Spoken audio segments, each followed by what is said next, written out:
Hi everyone, and welcome to a new episode of Days Podcast along with a new video. So I want to say thank you so much for liking, subscribing, viewing, watching, and listening. I truly appreciate it. I've been working on new Patreons and Spotify episodes, so be sure to check them out if anything. I will be putting them out soon, but I would like to continue to make free content, so let's get into it. So I wanted to talk about Mary J. Blige's What's the 411? I know I haven't really talked too much into more R&B artists as of late, which I will now. So let's get into it. What's the 411 is the debut studio album by R&B singer Mary J. Blige. It was released on July 28th, 1992. Oh, so the anniversary is coming soon.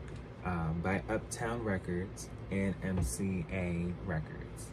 After signing a record contract with Uptown, Blige began working on the album with producer Sean Puffy Combs. Other producers and songwriters included Devontae Swing, Tony DeFat, Dave Hall, Mark Morales, and Mark Corey Rooney. The resulting music covered hip-hop, soul, contemporary R&B, and new jack swing styles. Okay. It was recorded in 91 and was pretty much done recording in 92.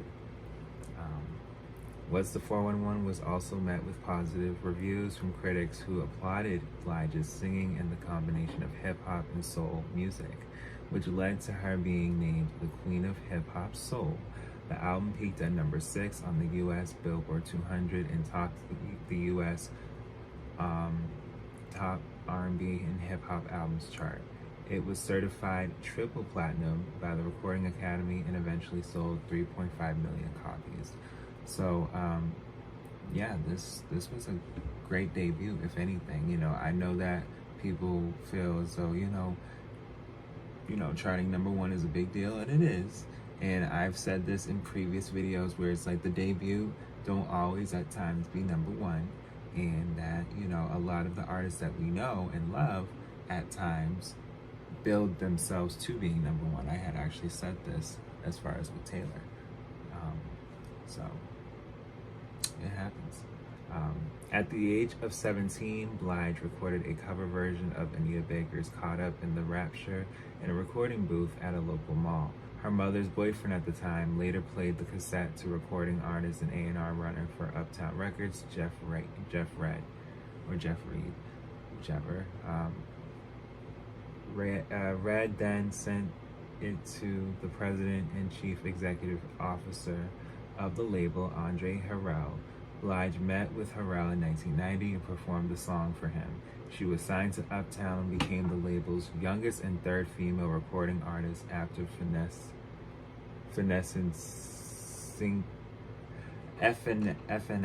I will just say that.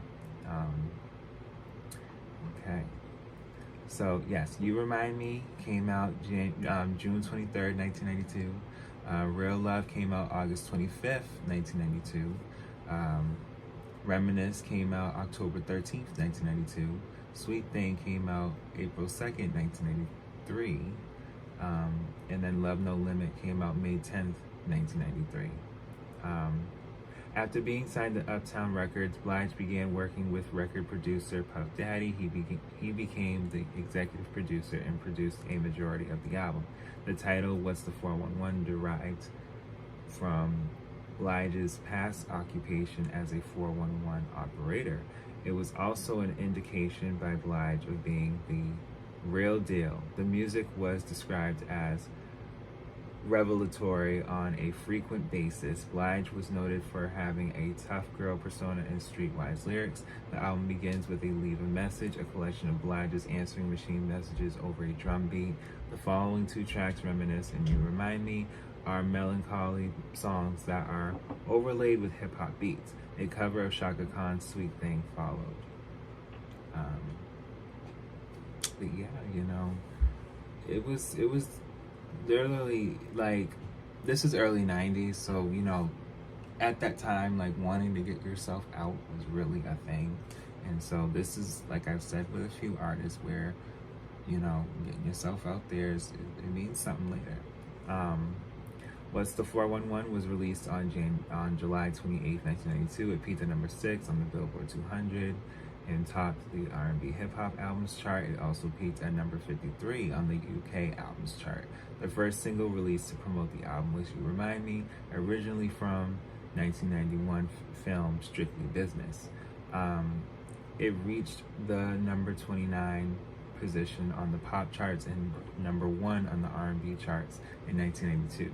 The next single, Real Love, number 7 on the pop charts, number 1 on R&B in 1982, made Blige one of the year's biggest crossover successes.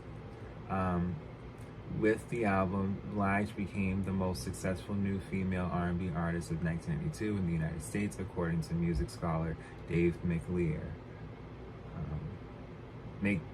Dave McAleer, I think. Guys, don't bear with me.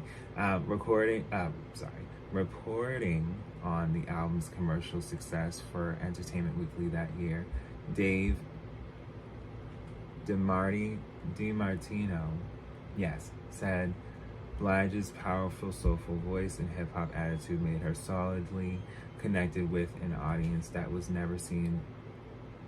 never seen a woman do New Jack Swing, but loves it just the same. The following year, a remix album was released to further market What's the 411, while Sweet Thing reached number 28 on the pop charts as a single. In 2000, In 2000, What's the 411 was certified triple platinum by the Recording Academy for shipments of over 3 million copies. As of July 2022, it has sold 3.5 million copies in the US. Received positive reviews from contemporary critics reviewing the album for Entertainment Weekly in 1992. It was hailed as one of the most accomplished fusions of soul values and hip hop to date, while comparing Blige's powerful voice to Anita Baker, sorry, my accent, and Karen Wheeler. Yes. So let's look at the track list. So track 1 is Leave a Message, track 2 is Reminisce, track 3 is Real Love, track 4 is You Remind Me. So by track 4, you're already like, wow, like she is really singing and really, letting us know what's going on here. Track 5, Intro Talk, performed by Busta Rhymes. Track 6 is Sweet Thing. Track 7 is Love No Limit. Track 8 is I Don't Want to Do Anything.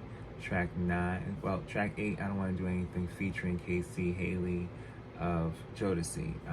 And this was and still is a great song. They really sang. They really was letting us know, like, okay, together we can be as one, just me and you. It's a child. 9 is Slow Down. Track 10 is My Love. Track 11 is Changes I've Been Going Through. And track 12 is What's the 411, featuring Grand Puba. So my thing is, Changes I've Been Going Through, ooh, she was singing down. Okay? But yeah, guys, she definitely was letting people know I'm here to stay with this debut. And we literally was having Aaliyah emerging by the time that this came out, because she was coming out by spring of '94, and Brandy was coming right behind, and as far as Monica as well, and we also had TLC pretty much coming out in the midst of this too. So it's just, which I've also talked about, so check that out. We will be talking about Crazy Sexy Cool as well. I will be getting to that. But yes, guys, there was a lot of different music coming out at this time. So Mary coming out was